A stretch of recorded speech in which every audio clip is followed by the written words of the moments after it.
അങ്ങോട്ട് നോക്കൂ.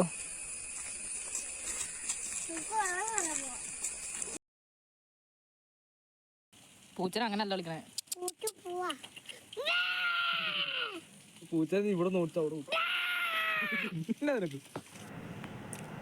ആരും പേടിക്കണ്ട കേട്ടോ.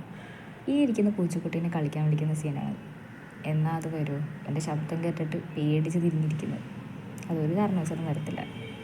ഞാൻ ഹോസ്റ്റലിൽ നിന്ന് വീട്ടിൽ ചെല്ലുമ്പോൾ ഞങ്ങളെല്ലാവരും വീട്ടിലുണ്ടെങ്കിൽ ആദ്യം പോകുന്നൊരു സ്ഥലമാണിത്, പറമ്പിലേക്ക്. പറമ്പിലേക്ക് പോകുന്നതിൻ്റെ മെയിൻ കാരണം ഇതാണ്, കപ്പ. കപ്പ നമ്മുടെ ദേശീയ ഭക്ഷണമാണല്ലോ എപ്പോഴും. അതുകൊണ്ട് ഇത് പറിക്കാനായിട്ടാണ് മെയിനായിട്ട് പറമ്പിലേക്ക് പോകുന്നത്. പറമ്പിലേക്ക് പോകുന്നത് ഞങ്ങൾ കപ്പ പറിക്കാൻ ഒറ്റയ്ക്കൊന്നല്ല പോകുന്നത്. ഇതുപോലെ തന്നെ വീട്ടിലെ എല്ലാവരും കൂടെ ഒരുമിച്ച് കുഞ്ഞു പിള്ളേരെ വരെ കൊണ്ടുപോകും. പോകുന്ന സമയത്ത് മെയിനായിട്ടും ഞങ്ങൾ പിള്ളേരെ നോട്ടം. ഇവന്മാരെ പുറകെ പോകുമ്പോൾ 2 ഗുണമുണ്ട്. ഒന്ന്, നമുക്ക് നല്ല കായികാധ്വാനം ലഭിക്കും. അതുപോലെ തന്നെ ഇവന്മാർക്കുണ്ടാകുന്ന സംശയങ്ങൾക്കൊക്കെ ഉത്തരവും കൊടുക്കണം. പോകുന്ന വഴിയിൽ എന്തൊക്കെ കാണുന്നു അതിനൊക്കെ ഇവന്മാർക്ക് സംശയമായിരിക്കുള്ളൂ. അതിനെല്ലാം ഉത്തരം പറഞ്ഞു കൊടുത്ത് പതുക്കെ ഇവന്മാരുടെ വയലിട്ട് കുറച്ച് കാലോറിയൊക്കെ വേണേ പതുക്കെ സഹായിച്ച പറൂ. ഇത് അവൻ കപ്പ പറിക്കാൻ ശ്രമിക്കുന്നതിൻ്റെ കുറച്ച് സീനൊക്കെ അനിയത്തി സഹായിക്കും. കപ്പയൊക്കെ പറിച്ച് ചാക്കിലാക്കി കഴിയുമ്പോൾ ഞങ്ങൾ പതുക്കെ തിരിച്ചു പോകാനുള്ള ഇതാവും. ആ സമയത്താകുമ്പോൾ കൊതുകൊക്കെ ചെറുതായിട്ട് വന്നു തുടങ്ങും. അതുപോലെ തന്നെ ഇമ്മാരും ഓടി ക്ഷീണിക്കും.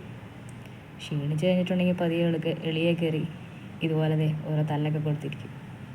പിന്നെ ഒരു 6 മണി സമയമാകുമ്പോൾ ഞങ്ങളിങ്ങ് പതുക്കെ യവന്മാരും കൂട്ടി തിരിച്ചു വരാൻ തുടങ്ങും. പതുക്കെ കപ്പയൊക്കെ പറിച്ച് ഡിക്കിയിലാക്കി തിരിച്ചു പോകും. ഇത് പാറു ഞാൻ പുറത്തേക്ക് നോക്കുന്നതിട്ട് അവളും കൂടെ പുറത്തേക്ക് നോക്കിയിരിക്കുന്നു. വീട്ടിൽ ചെല്ലുമ്പോൾ തമ്പിളിനെ എടുത്ത് അവളെയും കുലുക്കി ചിരിപ്പിച്ച് ഇരിക്കും. 4 മണിയായി കഴിഞ്ഞപ്പോൾ പാറുവിൻ്റെ നേതൃത്വത്തിൽ അട ഉണ്ടാക്കാൻ തുടങ്ങി. 4 മണിക്ക് കട്ടൻ ചായ അടയാണ് മെയിനായിട്ടുള്ള ഭക്ഷണം.